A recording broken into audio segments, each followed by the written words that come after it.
ომი წაგებული იქნა მაშინ, როდესაც აფხაზეთში შევიდა ჩვენი ჯარი.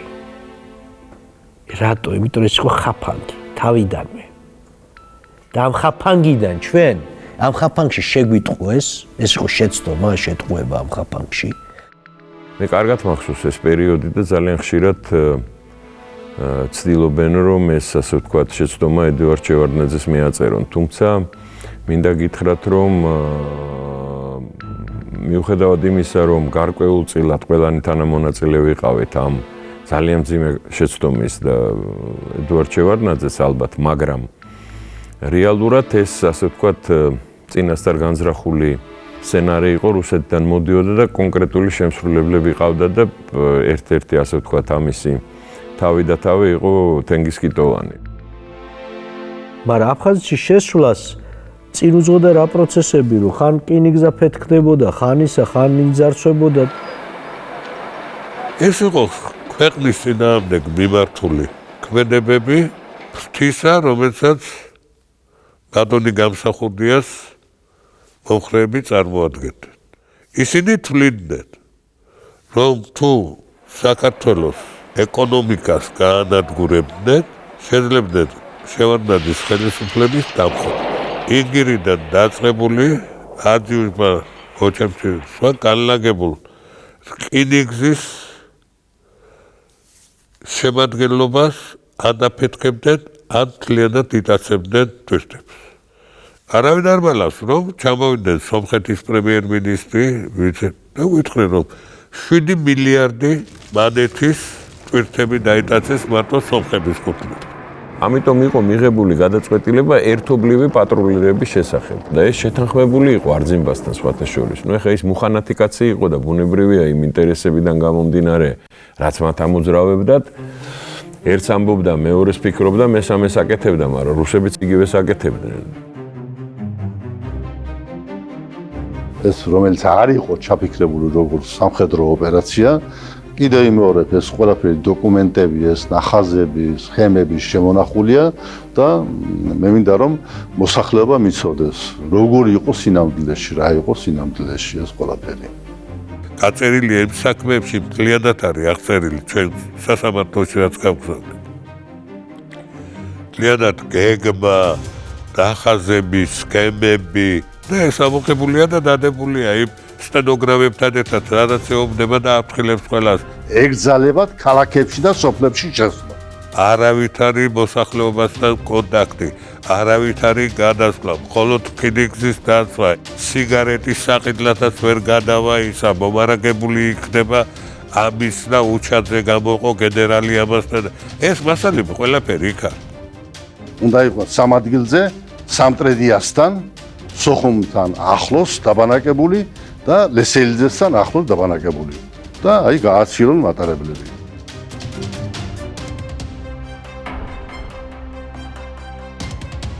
რუსეთი ორივე მხრიდან ზაბავდა სიტუაციას, ქართულ ხარეს აკეზებდა შედით, არძიმბას ეუბნებოდა, რომ ყველაფერი უნდა გააკეთო, რომ ომი დაიწყოს. კიტოვანი ვალდებული იყო ჩასულიყო სოხუმში, დავალება ჰქონდა.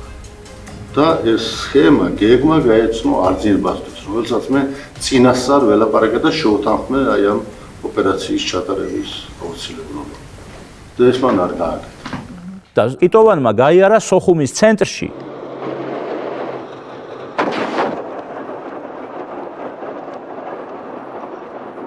თავრობის სახლზე ის მწვანე ხელიანი დროშა რო იყო, ის ჩამოხია. გამუჩი გაუგება. გამუჩი გაუგება.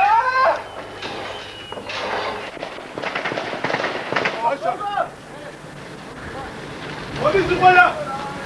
სოხუმზე ქართული დროშა ბრიალებ. დავай, დავай, დავай. დავай. ასე ხელი დაგეცალე.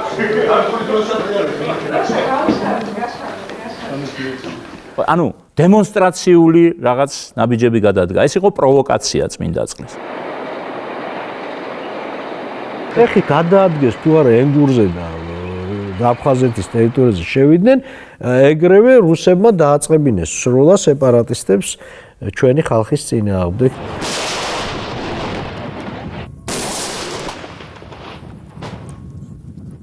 მაშინ თავდაცვის მინისტრს მე და ჯაბაიოსელიანი დელი 2 დღის განმავლობაში ვეძებდით. სად იყო ვერ გავიგეთ. ხან დასავლეთშია, ხან აღმოსავლეთშია და ამ დროს პოლიცია შედის გალის რაიონში და იწყება სროლა, იწყება ბრძოლა.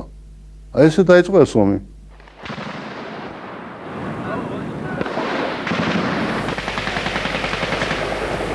მართლაც საბედისო შეცდომა ის იყო, რომ მე უნდა დამჯდარიყავი თვითმფრინავზე, ჩასულიყავი და გამეგზელებია საუბარი არზენბასთან. შეიძლება რაღაცა გამოსულიყო შეიძლება, არაფერიც არ, იმიტომ რომ ისინი საბზადებოდნენ.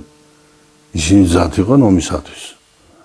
აი ხანდახან გზნობდი ხოლმე, რომ აფხაზეთთან დაკავშირებით სხვა გეგმა ქონდა, სხვა რეალობა არსებობდა და აბსოლუტურად სხვანაირ პასუხებს იღებდა ხოლმე. ვერ წარმოვედგინა, რომ ყოფილი თანამებრძოლები უღალატებდნენ იგივე დემოკრატიული ფრონტიდან მოსკოვის. ხელშეკრულება შეთანხმება ცეცხლის შეწყვეტის თაობაზე აი ესეთი, აი და ორჯერი მაშინ ფუნდამენტი ორჯერვე დარღვის რუსებმა პირველი დარღვით გაგრაიღეს, მეორე დარღვისას უკვე სოხუმი აიღეს.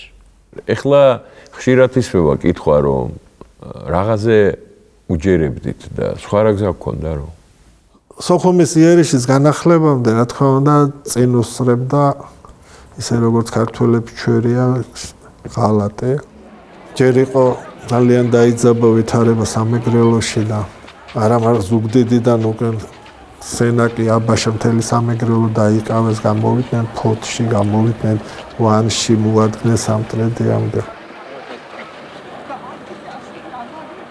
ასეთი სამკუთხედები გამწვავება სიტუაციის თბილისში, აქ შევალნაძის წინააღმდეგ გამოსვლები, პარალელურად ფოთის დაბომბვა და პარალელურად სოხუმში მოქმედებები. თქვენ იცით, რომ აი ამ აფხაზეთის ომის დროს გამსახურდიას მომხრეებს, შეიარაღებულ მომხრეებზე მაქვს ლაბარაკი, ჰქონდათ შექმნილი მეორე ფრონტი, აი ზურგში, ჩვენ ზურგში, ეს იყო ტრაგიკული მოვლენა, რომ ქართველები ეს ნაბიჯზე წავიდოდნენ, რაც აუნა ვერ იტანდა ხელისუფლებას უგეჭირება, ხა წარმოიდგინეთ ვინმეს რომ გორში შეექმნა სააკაშვილისთვის მეორე ფრონტი ზურგში, ხო?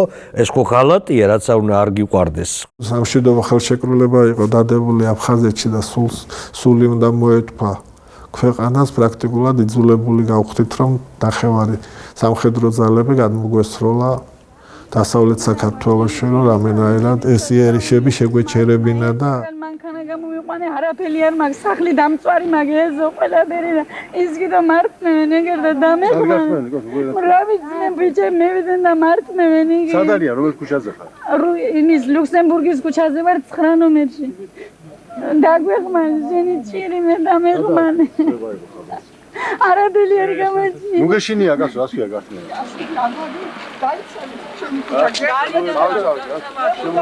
შემოვიდა პოლიცია, შემოვიდა. სოხუმი გადარჩენდი გასო, შემოსულია.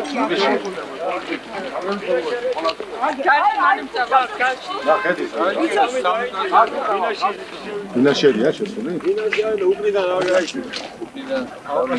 ისინი დატოვებენ. ეხლა მომიჭერდი რა. აუ, თუმცა იქ არის. ამ წუთას გადარჩენს მაგი რა. ეს თქვენი მოსახლე იყო, მოსახლე. მე გავხვრიტო დღესო, დავხვრიტავენ ახლა. არა, ჩვენ გვაჩენოს ის ახლა. ჩვენ მაშინ დავაცადეთ ახლა. დანელელე ყველაფერი მოწესრიგდება. ჩვენ მაგას ვიძახი, თუ მოწესრიგდება ჩვენ. აი კი რა გაქვს, პურის საჭმელი მილიონებს ხოვლებე კიდე. ვინდა აგერ.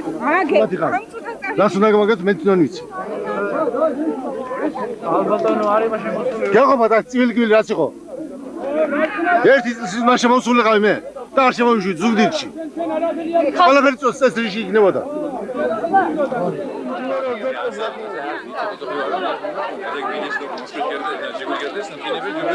ოთხი ვართ კავკასიის ლიდერები და ელჩინი ჩართლით. ხო და რუკა მომეცით დაიმნიეთ კარტუ გავერთ. დადეს გადააფარეს ამაგიდაზე და წითელი ხაზია გავლებული. წითელი ხაზი ციფის გვირაბი რო არ მთა, ამთას მიყვება. ხო და ესე გავყოთო შვაზეო საქართველო, აქეთო შენიღავიო და იქეთო ზიადი იყოს. აი საქართველო დაიყოფო, რამდენიმე ნაწილი. აქეთ თბილისში თქვენ იქნებიდო, იქ ასანაბაშიძე იქნებაო, იქით გამსახურდია და იქ აფხაზეთი, იქით ცალკე რა თქმა უნდა ცხინვალის რეგიონი და ასე შემდგომ. და დაამთავრეთ იქ ლაპარაკი, მე უთხარი თქვენგან არაფერი არ გამოვა. თვალშორის აღბერდა ალიევი. დღეს საქართველოს მიმართ ასე იქცევით თუ და ხვალ აზერბაიჯანის მიმართ იქნება ეს ამბავია. კაი სიტყვა ისეთი რა, ბაცტავილი. ედვარდ შევარდნაძეს აი ეს მოუწყვეს. პირდებოდნენ ყოველთვის და საბოლოო ჯამში მოატყუეს. მას ჰქონდა ერთი თვისება, როცა რაღაცაზე ბრაზდებოდა ან რაღაცა საკუთარი თავის გამკლავება უწევდა, ხელების მოკუმბვა იცოდა ხოლმე, აი ასე. თიც აი ასე დაიჭირდა. ხო და აი ასე რომ შეხედავდი, უკვე გრძნობდი რომ რაღაცას ებრძოდა შინაგანს რა. Ничего не вчера собралась эта комиссия, контрольная комиссия, и нам предлагают полную капитуляцию. Подчеркиваю, полную капитуляцию. Пастухов и другие, так сказать. Вот вам и посредничество. Так не бывает большой и серьезной политики. Поставить на колени маленькую страну, роды для России это не проблема, но все же это не удастся. Народ на капитуляцию не пойдет. ეს სოხუმის დაცემის წინ ხდება. ყოველდღე რო შეტევები და ყოველდღე მასირებული შტურმი და აი კბილებით რო გვიჭირავს სოხუმი და მაშინ ესე ვთქვით რუსები და ის რა შეხვედრა მოეწყოს ადლერში, ჩამოვიდა გრაჩოვი თავის გენერალ-შტაბის უფროსთან ერთად, თავის სამხედროებთან, სხვებთან ერთად. აქ შეხვედრა თითქოს და იმას ეხებოდა, რომ ჩვენ აფშუაში არა ვართ, რაღაც მშვიდობა გვინდა, აი რა შეუძლიათ მათ გააკეთო, რომ ცეცხლი შეწყდეს. და ესე მოულოდნელად უცბად გვთავაზებს 2 დივიზიის შეყვანას, 1 დივიზიას სოხუმში შემოიყვანა, მეორე დივიზიას კიროვაბადში, აზერბაიჯანში. ჩვენ ერთმანეთს გაოგნებულებმა, ჯერ შევარდნ გადმოგხედა მეწყარგარაშოს. რომ ეს არის პირდაპირ ოკუპაციის გეგმაო. პირდაპირ ვთქვი, მე ეს არის ოკუპაცია პირდაპირ და ამაზე უნდა მოვაწეროთ ხელი. მე გრაჩოვმა თქვა, რომ აწი რაც მოხდება თქვენ თავს დააბრალეთ, ადგა წავიდა საბანავად საბღას და მე დაკავშირებას მაინტერესებდა მასთან, არაფერი არ გამოვიდა. ამ ოპერაციას თვითონ რუსების გენერალ-შტაბში კოდური სახელი ქონდა კავკასიური ომი, კავკასკაია ვაინა. წარმოგიდგენია თუ რა გარანტია ქონდა 2 დივიზია სოხუმში შემოვიდოდა და 1-2 დღის მერე ზუგდიდში არ ამოყოფდნენ თავს, მერე ქუთაისში და ასე შემდეგ. ფაქტიურად ეს იყო საფრთხე მთელი დასავლეთ საქართველოს ოკუპაციისა. კალესნიკოვი გენერალ-შტაბის უფროსი რუსეთის გამოვიდა ტელევიზიით დუმაში 2-3 დღეშია სოხუმი დაეცემაო. ძალიან დიდი გულუბრილობა ვიფიქროთ, რომ რუსეთს ჩვენ ომს მოუგებდით, რუსეთის მთელ ამ არმადას თავის ინტერფრონტით, რომელიც მან თავის შექმნა უზარმაზარი მთელი ჩრდილო კავკასიელებისგან, ბაგრამიანის ბატალიონებისგან, სასაული აი მთელი ინტერფრონტი მოგვისია, ესე ვთქვათ, ჩეჩნებიდან დაწყებული კონფედერატა ყველა ჩვენ წინააღმდეგ იყო, იქ გამოიზარდა შამილ ბასაევი, გილაევი, უყველა ჩვენ წინააღმდეგ ომში და ომს რა თქმა უნდა ვერ მოვიგებთ. ყოველდღე ველოდებოდით, აი როდესაც დაიწყო კოლონამ, დამხმარე კოლონამ ჩამოსვლა, ყოველდღე გვეკითხებოდა ჯევადნაძე, რომ და საკუთარი თვალით უყურებდა, რომ ვითვლიდით, მაგალითად ქუთაისი გამოიარა 8000 მაგაცმო. 7000 მოვიდა ტამიშამდე, იმიტომ რომ 1000 გზადაგზა დარჩა. ახალდაბამდე მოვიდა 6000. კიდე რაღაც ჯგუფები ჩამოაგდნენ. გვარდიამ და თავდაცამინისტროს იერიში ახალდაბასთან აღმოძიმებს ხერპლი ნახეს, ვერ გადმოლახეს. ჩვენ მართლა დიდი იმედი ქონდა უჩამჩილის, მე მახსოვს შიკრიკებს ვაგზავნიდით ხოლმე კოდორის აქეთან აპირთან. ჩანან თუ არ ჩანან, მათ შორის კოდე გაბაშვილი იყო ჩემი პირადი შიკრიკი, 15 ჯერ მაინც მივიდა ეკე, მაგრამ მოქონდა სულ ამბავი არ ჩანან. არ დაძრგვა არავინ. ექსპრეზიდენტის მომხრეები წინ აღარ მოდიან, გოჩამჩი კინთხთან დგანან, ეტოვანია ჩიგვარაში გაჩერდა თავის 1000-მდე ერთგული მებრძოლით, რომ მის იდეა შემოიღო, რომ იქ ყვარჩელის აღება არის აუცილებელი და არა გადმოსვლა. რაც შეეხება იმ 100-ზე მეტ მებრძოლს, რომელიც ფრანგებმა ჩამოიყვანეთ გუშინ, ამან ძალიან დიდი როლი შეასრულა. ისინი უკვე მონაწილე გუშინვე ჩაერთვენ. აი ასეა ყოველ 10 წუთში ასეთი აფეთქებები, შენობების გრევა, ადამიანების ხვედრი და ასე შემდეგ. თუმცა მათ შესანიშნავად იციან რასთან არის დაკავშირებული. მაშინ კიდევ იმედი გქონდა, რომ ის ჩვენი ჯარის ნაწილები, რომელიც ქალაქის მისადგომებთან იყო და ვერ გადმოდიოდნენ იმ დინარის ხიდზე, რაღაცნაირად შემოვიდოდნენ და რაღაც დახმარება იქნებოდა, მაგრამ სამწუხაროდ ეს ასე არ მოხდა. ის რომ ალყა გახსნადი იყო ეს აჩვენა გიორგი ყარყარაშვილის რეიდმა, როდესაც 10 კაცით გადმოვიდა და 5000 კაციდან 300-ის მეტი დაახლოებით არ აღმოჩნდა არავინ, ვინც მდინარე კოდორი გადაჭრა და შევიდა სოხუმში. ბოლომდე მჯეროდა რომ სოხუმს შევინარჩუნებდით. ბოლომდე მჯეროდა. ამ დროში რუსებს უკვე ჩამოყანილი ყავთ. ექს-პრეზიდენტი უკვე მოჩამცირესა და ზუგდიდშია დაბანიკებული და მოუწოდებს, რომ ჩვენ ალყაში ჩავარდნილ სამხედრო ხელმძღვანელებს აღარ დაგვემორჩინონ და სახელმწიფო მეთაურს და რომ ის იღებს ძალაუფლებას თავის ხელს. მაშინ პრეზიდენტმა გამსახურდია მოუწოდა თავის მომხრეებს, რომ დაეტოვებინათ სოხუმი და ყველანი მასთან ჩასულიყვნენ და მერე თითქოს იქიდან შეუტევდნენ თავიდან და ასეთი რაღაცები და ძალიან ბევრმა მაშინ პოზიციები მიატოვეს. რომ უნდა შეიქმნას ერთიანი სამხედრო ხელმძღვანელობა, ერთიანი სამხედრო შტაბი და ყველა შეიარაღებული ძალა, თვითუკანონო ხელისუფლების შეიარაღებული ძალებიც უნდა დამოუკიდებარ, რომ მე როგორც საქართველოს რესპუბლიკის პრეზიდენტს და უმაღლეს მთავარსარდალს წარსულ ადამიანზე ცულს არ ამბობენ, არც ახლა არ მინდა ვთქვა, იმიტომ რომ მან თავისი დიდი მისია შეასრულა უდაოდ, როცა გამათავისუფლებელ ეროვნულ გამათავისუფლებელ მოძრაობაში მონაწილეობდა. მაგრამ ამავე დროს აფხაზეთის დაცემა, აფხაზეთის კი არა, სოხუმის დაცემა დიდად განაპირობა იმან, რომ ესეთი სოხუმს იცავდა 5 ბატალიონი, გუმისთაძეს 5 ბატალიონი, ქართული ბატალიონი და მათ მიიღეს ცნობა, რომ არის ბატონო ზვიადის განკარგულება, მოიხსენით და ჩამოდით ოჩამჩირეში. ამ დროს დამხმარე ძალის ყველა რესურსი სოხუმისათვის იკარგება 21-ში თვითმფრინავით მოფრინავდა 100-მდე დამხმარე ბიჭი, მებრძოლი ის თვითმფრინავი ჩამოაგდეს 24-ში, კიდე ერთხელ 80-მდე დამხმარე მებრძოლი მოფრინავდა ის თვითმფრინავით ჩამოაგდეს სოხუმის თავზე.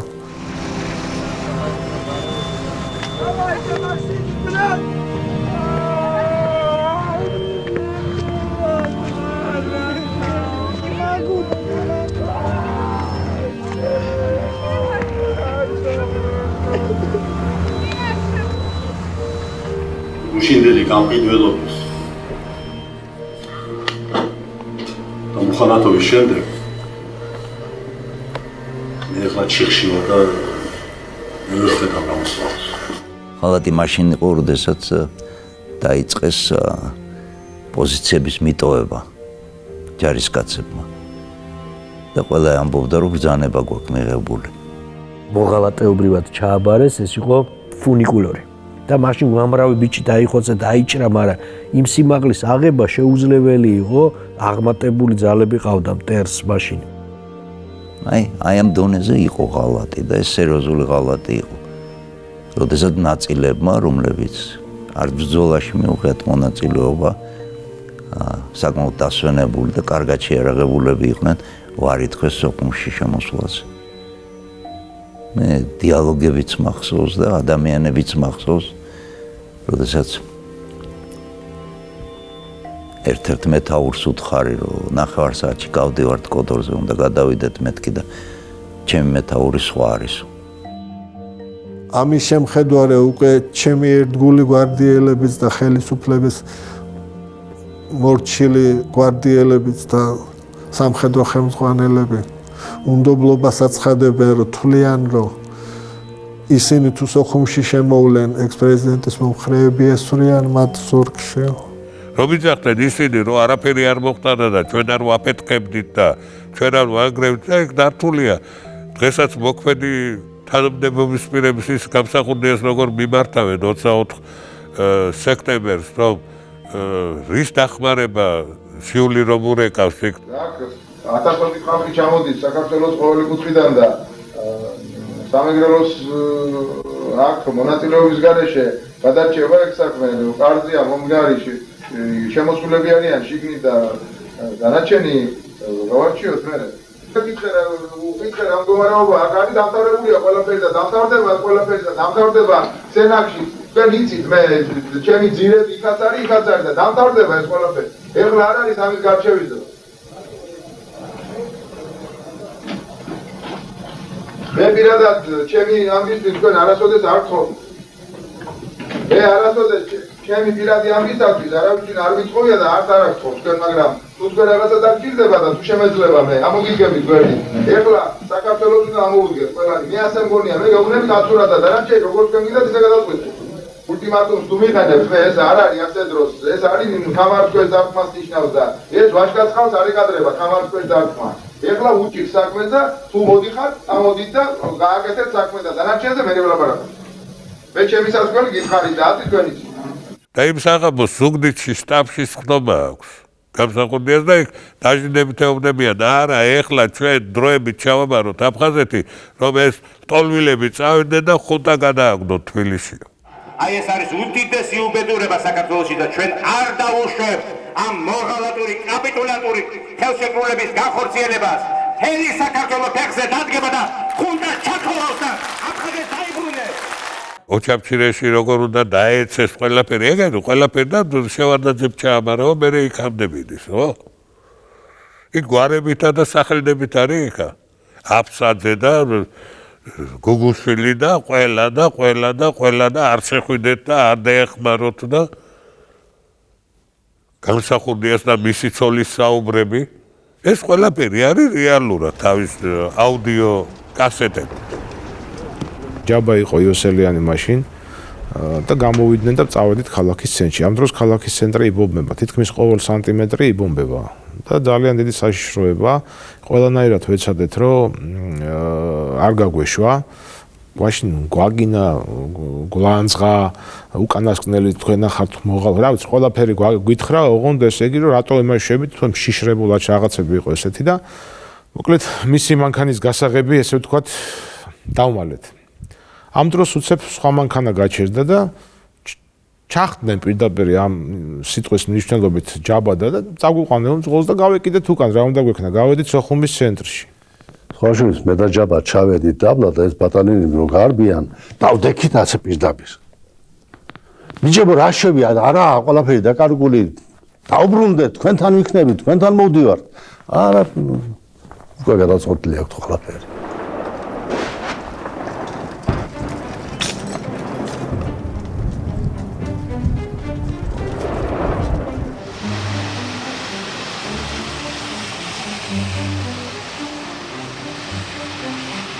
საშინელი დაბომბვა მიდიოდა სროლა, გადმოხდნენ მანქანიდან და პირდაპირ ხელით აჩერებდნენ ჯარისკაცებს და დაბრუნდით პოზიციებზე, არ დაკარგულა, ყველაფერი კარგად იქნება, დამხმარე ძალა მოდის. აი პირდაპირ ესე ქუჩაში დაძლებდნენ და აჩერებდნენ და მაგრამ სამწუხაროდ უკვე ესეთი პანიკა იყო, რომ ძალიან რთული იყო იქ უკვე რაღაცის გაკეთება. აი ახლა ეს გასროლა რა იყო? ისევ შობრული შტაბში და ჯული. სად არის ჯული? დავრეკეთ ჯული თავის კაბინეტშია. ახლა მე რა შემიძლია იქ სულ 3 ცალი ტანკი დგას შტაბის წინ, მეტი არაფერი. და რამდენიმე 10-15 კაცი იქნება. და გიამ თქვა ყარყარაშვილი ვარ, რომ მე გავარღვევო იქ. უკვე ალყა იყო. ალყაში იყო ეს სახლი, გავარღვევო ალყას და გამოიყვანს ჟულის და კიდე იყო რამდენიმე კაცი ისე. სადა გიამ, მაგრამ აფი არ გამოვიდა, ვერ გაარღვე ალყა.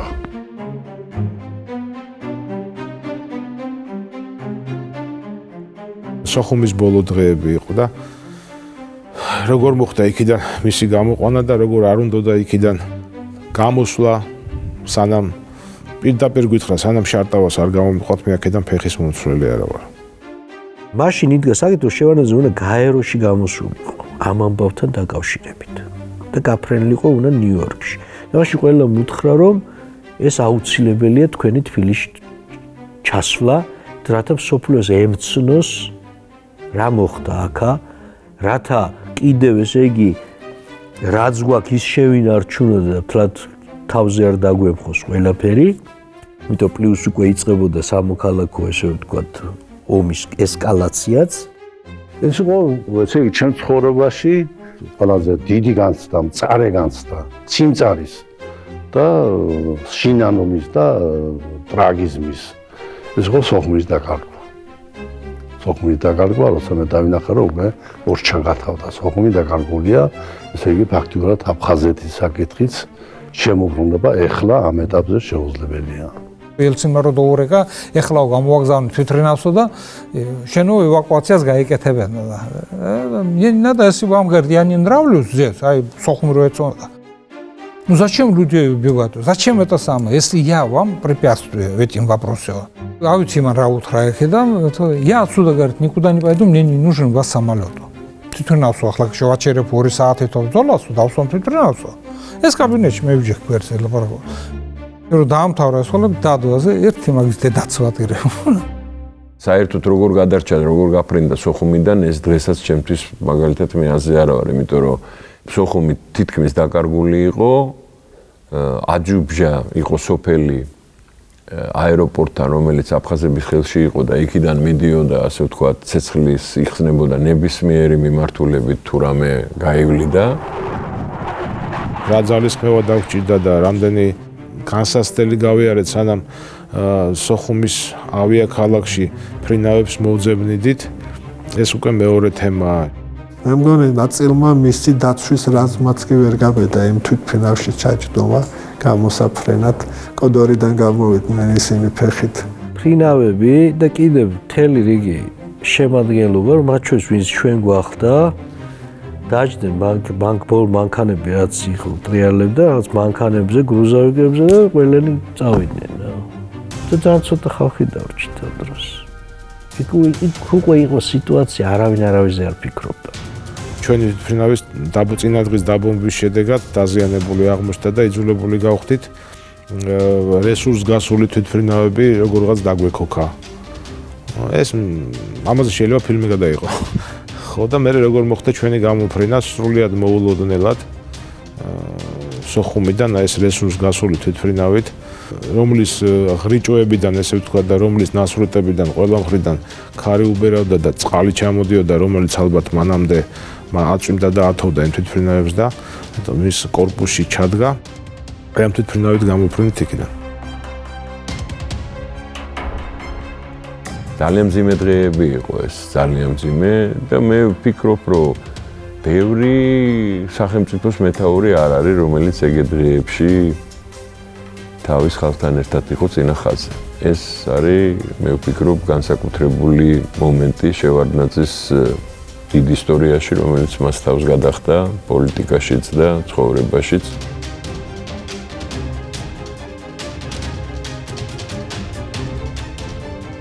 მასზე ბოლო დღეს, აი როდესაც სოხუმი დაეცა, მიდიოდა ნადირობა წინა დღეებშიც და არსებობს უამრავი ეს რადიო, ასე ვთქვათ, დაჭერილი ის ფრაზები, ლაპარაკები, ეს ყველაფერი დოკუმენტები ამისი არსებობს.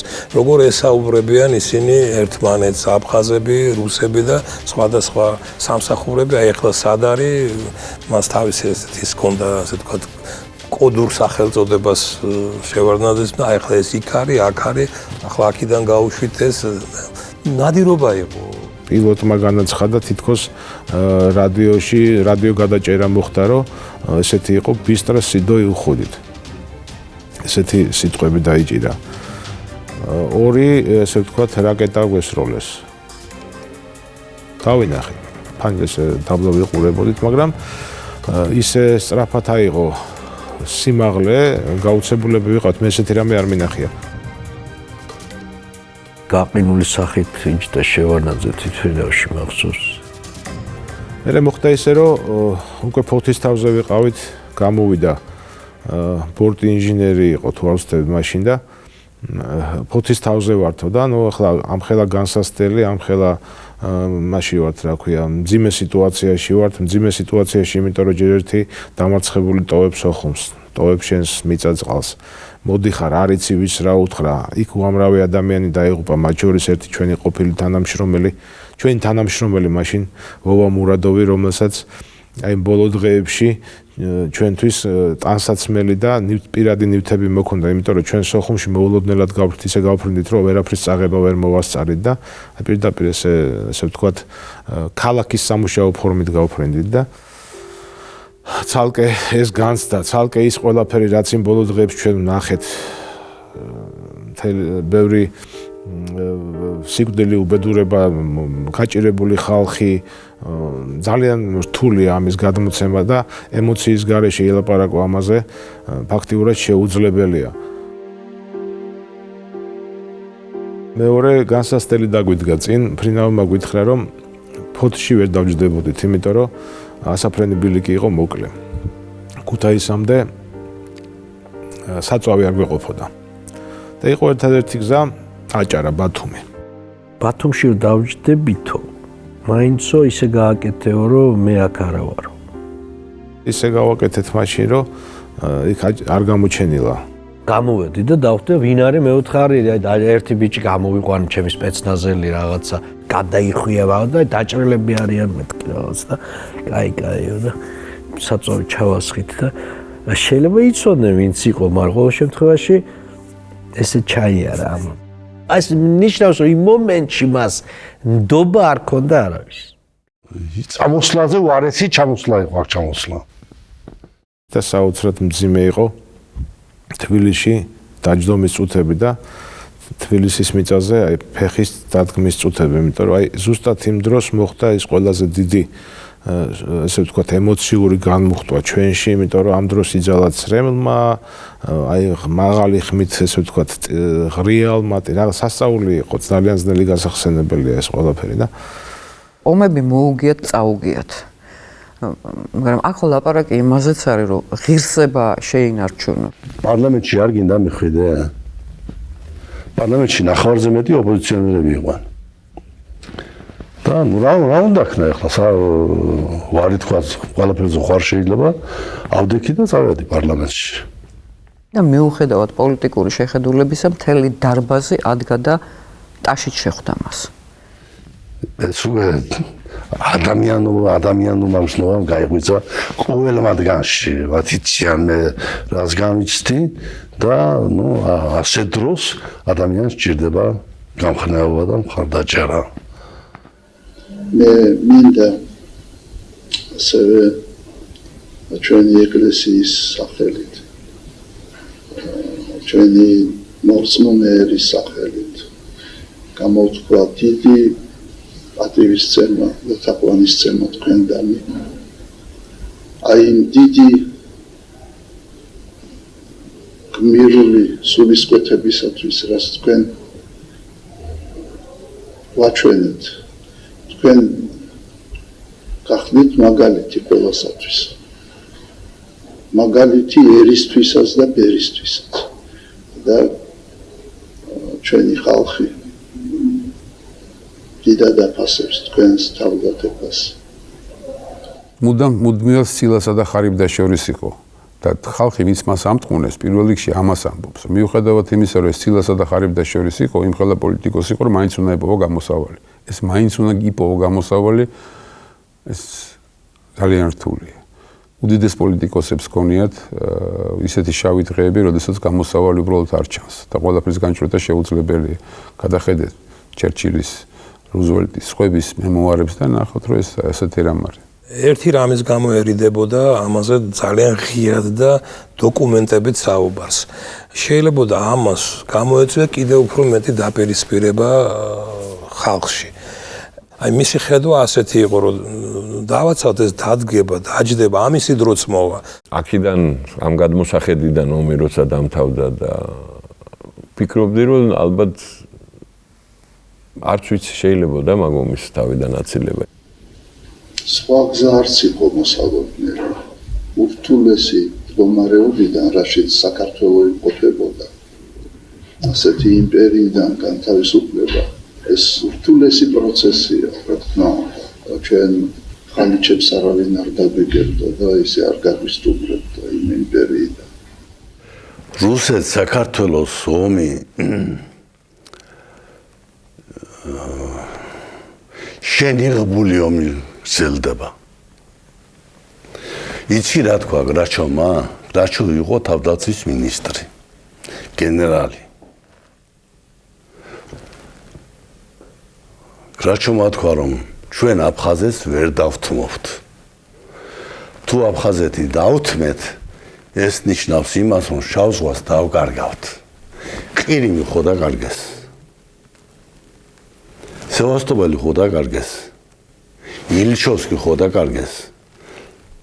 და დარჩათ ერთადერთი ნავსადგური, რომელიც თელი წლის განმავლობაში სანაოსნოდ არ ვარგა. ნოვოროსიისკი. ეხლა აფხაზეთი ჭირდებათ მართლაც სტრატეგიულად აუცილებელია მათთვის ეს. მაგრამ აღარ იკითხები ქართველებს. რატომ მოაწყოს ქართველების წმენდა? რატო სხვები არ გარეკეს? იქ ხომ მარტო ქართველები აცხოვრობდნენ. 300,000 კაცი გამორეკეს. და რამდენი დაიღუპა, რამდენს თავი მოაჭრეს. და მერე ფეხბურთს თამაშობდნენ. ეს რუსების სანქციით იყო ყველაფერი. იმიტომ რომ ქართველები იქ არ უნდა დაბრუნებულიყვან. სანამ ქართველები იყვნენ იქ, მანამდე რუსეთი ვერ გამოიყენებდა შავ ზღვაზე გასასვლელად აფხაზეთს. ეს იყო უმთავრესი ინტერესი. არ გაგიგიათ კიდე შევარდნაძემ გაყიდა აფხაზეთი და მე მივიკითხე რამდენად გაყიდა, ვის მიყიდა, კაცო? გაყიდა რას ნიშნავს ვის მიყიდა? თვითონვე კარგად იცი რომ ხა ეს ისეთი სისულელია ამაზე რა უნდა ისთვის გაყიდა რა მოიგო შევარდნაძემ ამით? რაში სკიპზე იყო მთელი ხელისუფლება აფხაზეთში იმ ტრაგედიის მერე საქართველოს იყო საერთოდ სკიპზე მთლიანად დასაშლელად იყო გამზადებული ყავდა რუსეთს დასაშლელად და შევარდნაძის პიროვნული ბედიც რა თქმა უნდა თავიდან ბოლოს სასწორზე იყო. როგორ შეიძლება შევარდნაძეს სურვილი ქონოდა ესე ვთქვათ მარცხის. როცა ჩადიოდა იქ, სადაც შეიძლება ჭურვი დაცემოდა პირდაპირ გრადის თავზე. ეხლა აი ამას ხო მოფიქრება უნდა. იქ უფრო დიდი განსაცდელი იყო ვინმე აქ ტერორისტული აქტების დროს. იქ ხო გრადის წვერები ეცემოდა თავზე. თითქოს ყველა. და როცა განგება ხედავს რომ შენ მართალი ხარ, მაშინ ალბათ ზეციური ძალებიც გახმარებიან. მე მაქვს ასეთი კითხვა, აი თქვათ რომ გახსნილი ყოფილიყო ეს ზუგდიდი. იქიდან სოხუმიდან ეს დევნილები რო წამოვიდნენ, რატომ გახდნენ იძულებული რომ წასულიყვნენ სვანეთით? და იქ რამდენი ადამიანი დაიღუპა? რატო გამოეტარებინათ ზუგდიდზე? უფრო ადვილი არ იყო?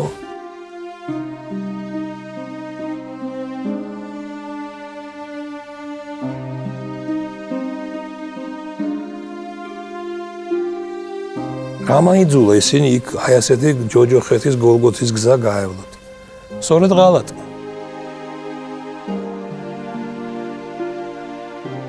თან ის ხალხი ლაპარაკობს, მე ახლა არ მინდა ამ თემაზე ლაპარაკი, რომლებიც მე ტელეფონში ჩვენ ახლა უშიშროების შეფი ვიყავი და მაქსიმუმ ჩემი ვალდებულება იყო გამეკონტროლებინა გარკვეული საუბრები.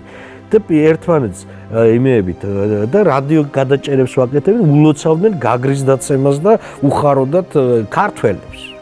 აი გაგრა რო დაეცა ერთმანეთს უხაროდათ და სოხუმი რო დაეცა. ვინაიდან ესე იგი ამით ესე ვთქვათ დარტყმა მიადგა შევარდნაძეს. ხედავთ რა დონეზე გადაგვარება ხდებოდა. ახლა არსებობს უამრავი ასე ვთქვათ თეორია ეს ამან ეს ჩაიდინა, იმან ის ჩაიდინა.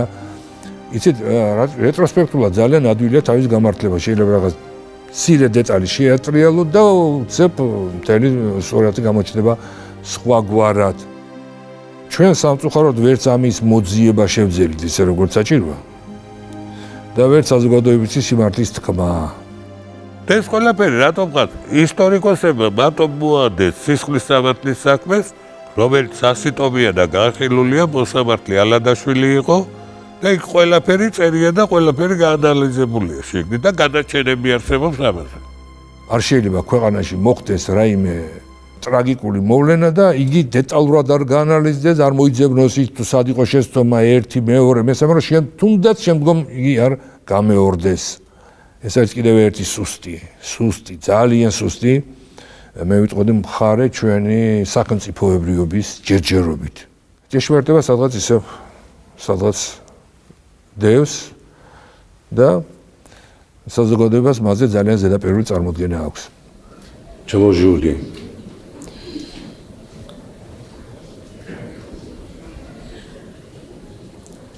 შვილო და ძმაო თანამებრძოლო და თანამოაზრეო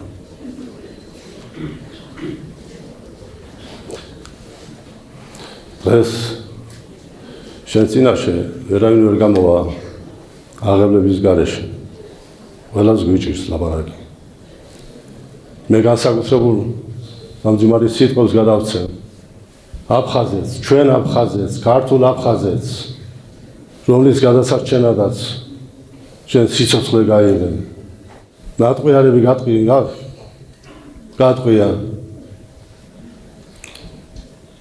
ჩვენ ვაშკაცურდა ლამას სახეზე.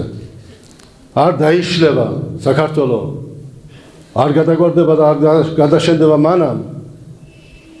სანამ მას ეყოლება ისეთი შვილები, როგორც შენახა. არ გემშვიდობები. ჩვენ მარად ცოცხალი იქნები საქართველოსთვის. ყოველთვის იმას ვამბობ, რომ SNG-ში შესვლა თუ გინდაც, ეს არ არის შევანაძის სტრატეგიული არჩევანი, ეს იყო არჩევანი განადგურებასა და რაღაც ჰაერის შესუნთქვას, ჟანგბადის შესუნთქვას, რომ მიიღო მერე რეალური გადაწყვეტილება.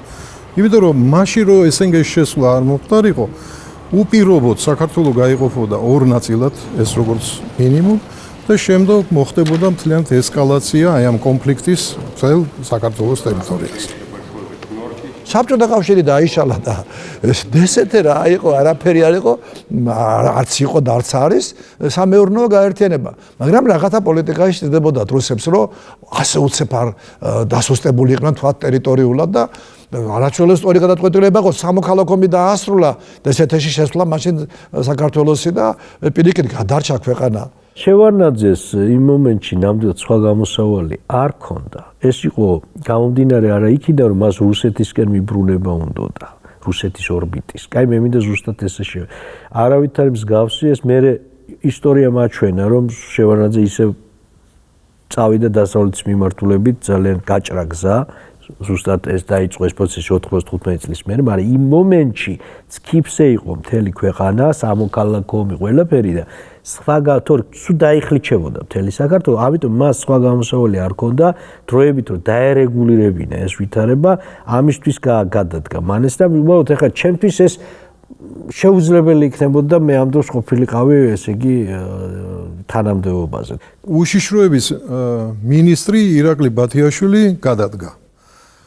ამ დროს მე მოსკოვში ვარ და ელცინთან მოფილება მომივიდა მითხრა რომ განახაზა ესე შევადე და აქეთ შენიღავი იქეთ ის იყოს და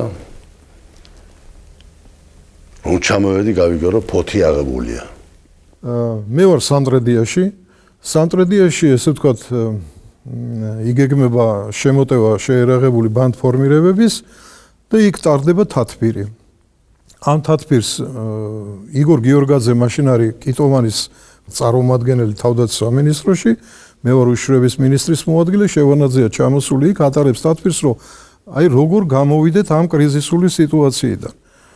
და იქ მიდის იმაზე ლაპარაკი, რომ აი ჩვენ ჯარი გვაქვს, ჩვენ იქ დავაყენებთ და მე თქვი რომ ბატონო ედვარდ, აბსოლუტურად ნოლია მომთხარი შესაძლებლობები ჩვენი რომელიც ახლა ჩვენ გვაქვს იმედი რომ ისინი რაღაც წინააღმდეგობას გაუწევენ. იმ დღეს უნდა დაენიშნათ ავთო იოსელიანი და დანიშნული იყო უშიშროების მინისტრად. და იმ დღესვე შევარნაძემ შეცვალა თავის გადაწყვეტილება დანიშნა იგორ გიორგაძე. იგორ გიორგაძის დანიშნამ მოხდა რა? მოდი გაიხსენეთ ის დრო, როცა ეს მოხდა. ფოთი გაძარცულია დაკავებული აქვთ თქვენი სიძრაძალები იყო მაშინ და საქართველოს ვერაფერს ვერ იღებს. ვერც ხორბალს, რომელსაც გვიგზავნიან ჩვენი მეგობრები, ვერც ფქვილს, ვერც კარაქს, ვერაფერს. საერთოდ იმას რითაც უნდა ვიარსებოთ. და ლაპარაკი იყო იმაზე, რომ არის სულ რაღაც რამდენიმე დღის მარაგი დარჩენილი. თუ ფოთი არ გაიხსნებოდა, ეს ნიშნავდა დანარჩენი საქართველოს ამოხრჩობას და აბსოლუტურ შიმშილს. ეხლა ფიქრობ, რა გავაკეთო, ვის დავურეკო? და დავურეკე უკრაინის მაშინდელ პრეზიდენტს კრავჩუკს. ეს არიციან საქართველოში. უთხარი რომ ჩვენ ვიღუპებით. ჩემზე არ არის ლაპარაკი, იღუპება მთელი ხალხი. დაიწყება ორ დღეში შიმშილი, არავითარი მარაგი არ გაგვაჩნია და საჭიროა თქვენი ბრძანება, რომ ბატონი ბალტინი შემოვიდეს სიმბოლურად ბოთში, რომ ჩვენ საშუალება გქონდეთ ბოთში გემები მიიღოთ. რომ არც რუსეთისთვის ამისაღები და არც საქართველოსთვის. რომ ფოთი დაიკეტოს. ეს გამოიწვევს ახალ აფეთქებას, ახალ ტალღებს და რუსეთსაც და საქართველოსაც გაცილებით უფრო ძვირი დაუჯდება. მითხრა რომ ელცინს ხო არ დაურეკავ, ხო არ შეგიძლია რაღაც ერთობლივი ის კონდათ მაშინ. ეხლა მარტო უკრაინისა. ვერა მეთქი, ისეთი რამ მითხრა რომ ვერ დაურეკავ. კარგიო. მე ვიღებ ჩემ თავზეო და 1 საათში, საათთან ხოში დაგერეკავ. მართლა დამირეკა. საათთან ხოში და მითხრა რომ მიეცი ადმირალს განკარგულება, ბრძანება და ამ საღამოს წამოვა. ან უკიდურეს შემთხვევაში ზეგდილით ფოთში იქნება ფლოტი. ადმირალი დაიძრა.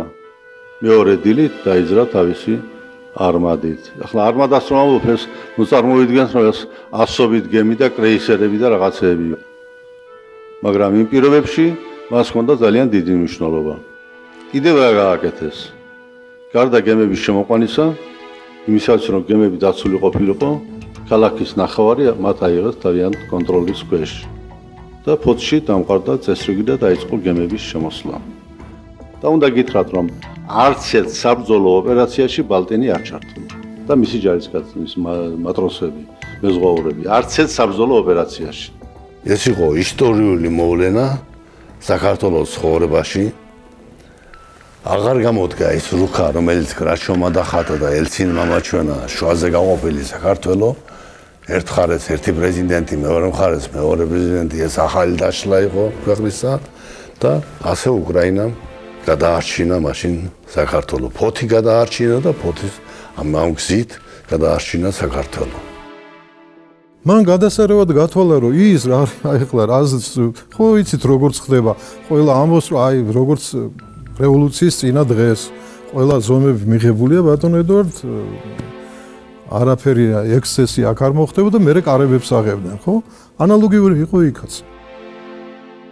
ესე იგი, მაშინ, როცა ასეთ საკითხებზე გადაწყვეტილებას ვიღებდით ჩვენ, სასწორზე სიკვდილ სიცოცხლის საკითხი იდგა. ან გადარჩება საქართველო, ან ვერ გადარჩება. და პატარა ხავსის ოდენა რაღაცა თუ იყო ხელის მოსაკიდებელი, იმასაც კი ჩავჭიდებდით ხელს, რომ როგორმე ამ კატასტროფიდან გამოსულიყავით. ამიტომ, როდესაც პროცესებს ან რამე ფაქტს ვიხილავთ, ან უყურებთ, ყოველთვის იმ პრიზმაში უნდა შევხედოთ, რა ხდებოდა მაშინ. თორე იგორ გიორგაძის დანიშნოს მე რა თქმა უნდა არასდროს არ აღვიქვავდი იმ სიტუაციად, რომ მას მისცა შანსი. არა, ეს იყო კომპრომისი იმ არჩევანს შორის, რომ ან დაეკარგა საქართველოს დასავლეთი იმ პერიოდში ბანდფორმირებებს აეღოთ და დაწყებულიყო ქაოსი, ან გარკვეული რაღაც შესვენება გაეკეთებია ამ სიტუაციაში. ეს იყო. თორე მაშინდელი სამინისტრო კაბინეტს რო გადახედავთ, არდიკო ნადიბაიძე თავდაცვის მინისტრი იყო, იგორ გიორგაძე ერთადერთი გრაჩოვი გვაგლდათ. ვერც შემოვცე მაგის გარანტიას და ვერც ვერ არის. მაგის გარანტიას თუდა ძნელია. როდესაც ეს აფხაზიდან დევნილი მოსახლეობა გავაერთიანეთ, ჩვენ უკვე მოგცემთ იმის გარანტიას, რომ ის რუსი მოგვაშოროთ იქედან და შემდეგ აფხაზეთი დაბრუნდება საქართველოში. გაუსროლა. ასე იოლად არ მოხდება. მოხდება დამჯერეთ. ჩვენ იქ ვიყავით ბატონ პატრონი და იცით. აი მაშინ ეხლაც არ იქნება ბატონ პატრონი. იმიტომ რომ ის სხვა ფორმით რჩება იქ. ქვეყანა ცდილობდა, ასე ვთქვათ, გამოსულიყო ამ სიტუაციიდან და სწორი იყო ის სტრატეგია, რომელიც იქნა არჩეული, ეს იყო შიდა გარდაქმნის სტრატეგია. ანუ მის თანაზგრებად თუნდაც რუსეთთან ჭიდაობას აზრი აღარ ქონდა იმ მომენტში, საქართველოს არც რესურსი გააჩნდა და არც პერსპექტივა ასეთი დაპირისპირების შემთხვევაში. ეს უფრო რთული და მე ვიტყოდი ასე ვთქვათ, უმაღლესი მათემატიკის პოლიტიკაა. პოლიტიკა შესაძლებლობის ხელოვნებაა. დღეს რაც შესაძლებლობა არსებობს, ის უნდა გამოიყენო. თუ ამას ამ პრინციპს დაარღვევ, დაისჯები, ისე როგორც დავისაჯეთ, როცა ეს ომი დაიწყო. ძალიან ხშირად ისმის უსამართლო კრიტიკა მის მიმართ, მაგრამ ამ კრიტიკის ავტორებს თუ უფიქრიათ თავად ამ მდგომარეობაში როგორ მოიქცეოდნენ, რას მოიმოქმედებდნენ, როგორ გამოვიდოდნენ იმ ვითარებიდან. შემიძლია გითხრათ, რომ ეს გარდატეხა დაიწყო ბატონი შევარდნაძის ვიზიტით ამერიკის შეერთებულ შტატებში 94 წლის გაზაფხულზე. მაშინდელი შეხვედრა ბატონ კლინტონთან, თუმცა მას იგი ადრე შეხვედრია, მაგრამ ეს იყო სხვა საკითხი და სხვა მიზნით და აწყობს საგარეო ტურნეს, ასე ვთქვათ. ჩადის ჩინეთში, ირანში და გერმანიაში. იმ დროს ჩინეთიც, ირანიც და გერმანიაც დაპირისპირებულები იყვნენ რუსეთთან. და ფაქტიურად აი ამ ტურნეში იკითხებოდა, რომ ეს ნეიტრალობას აპირებს რუსეთის დაბალანსებით იმ ქვეყნებით, რომლებიც რუსეთს უპირისპირდება. შეხვედრები მსოფლიო ბანკში, სავალუტო ფონდში და ასე შემდეგ, სადაც დაიგეგმა საქართველოსთვის დახმარების აღმოჩენის პროგრამა ქვეყანაში რეფორმების, ღრმა სერიოზული რეფორმების გატარების მიზნით. მანამდე ასევე მნიშვნელოვანი მოვლენა გახდათ ბატონი ელცინი ჩამოვიდა თბილისში, ეს იყო რუსეთის, დამოუკიდებელი რუსეთის პრეზიდენტის ერთადერთი ვიზიტი ფაქტიურად საქართველოში, რომლიდანაც ჩარჩო ხელშეკრულებას მოეწერა საქართველოს და რუსეთს შორის და თუ შეიძლება საქართველოს რუსეთი დაზავდა.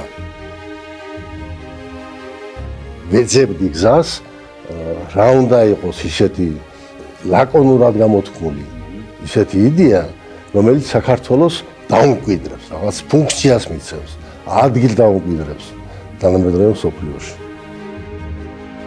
1993 წელს ღიად და გახსნილად განაცხადა, რომ საქართველოს უნდა გახდეს ხიდი აღმოსავლეთსა და დასავლეთს შორის და სწორედ მას ეკუთვნის იდეა იმისი, რომ აღდგეს ძველი აბრეშუმის გზის ეგრეთ წოდებული საქართველოზე გამავალი მარშრუტი და რომ საქართველოს ოდითგანვე ძველი აბრეშუმის გზიდან დაწყებული თამაშობდა უდიდეს როლს როგორც აღმოსავლეთსა და დასავლეთის დამაკავშირებელი ქვეყანა. მიუხედავად იმისა, რომ ბევრმა უღალატა, მიუხედავად იმისა, რომ ბევრმა ვერ გაიგო გეოპოლიტიკური ვითარების, ვერ შეაფასა სწორედ გეოპოლიტიკური ვითარება კავკასიაში. ამდენი მტერი ყავდა შინიდან, გარედანაც ქვეყანას, თვითონ ედუარდ შევარდნაძესაც მაინც ისეთი სულა განახორციელა, მე გულისხმობ გეოპოლიტიკურ სულას, რაც იყო აი ამ ენერგოკორიდორების საფუძვლის შექმნა. ქართველ დიპლომატს უთხრეს, რომ იმ შემთხვევაში თუ დაიწყება ენერგომატარებლების კორიდორების მშენებლობა საქართველოს ტერიტორიაზე, საქართველო დაკარგავდა სამხრეთ ოსეთსა და აფხაზეთს. ევროკავშირში ვიყავი 93 წელს, რაღაც საკითხები გადავწყვიტეთ, ევროკავშირის თავმჯდომარეს ესწრებოდა და მე დავიწყე საუბარი აბრეშუმის გზაზე და იმ დიდ პროექტებზე და მიყურებენ ეს ადამიანები გაშტელებულები. ეს კაცი ჩამოვიდა იმ ქვეყნიდან, სადაც სამოქალაქო ომია, შიმშელია, აბრეშუმის და რაშვაშია, რა არის აბრეშუმის გზა. მაგრამ ახლა ალბათ მე ცოტა უფრო შორს ვიხედებოდი, ცოტა უფრო შორს ვინმე ევროკავშირს არც ნავთო გუჭირდა, არც პური, არც ხორბალი, არც არაფერი და იმიტომ გაჭირდება გვაფიქრებინა იმაზე, რომ შეიძლება იყოს ახალი პროექტები.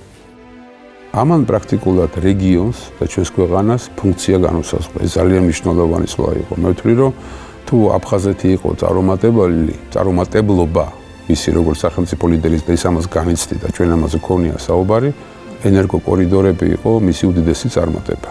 მიუხედავად იმისა, რომ უძლიერესი წინააღმდეგობა იყო იმ პერიოდში.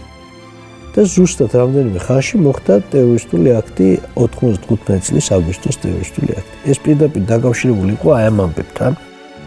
ყველაზე ცუდია ორატორი რომ ამბობს და ბოლოს. აი უნდა იცოდე რომ მაშინ იწყება ნამდვილი გამოსვლა.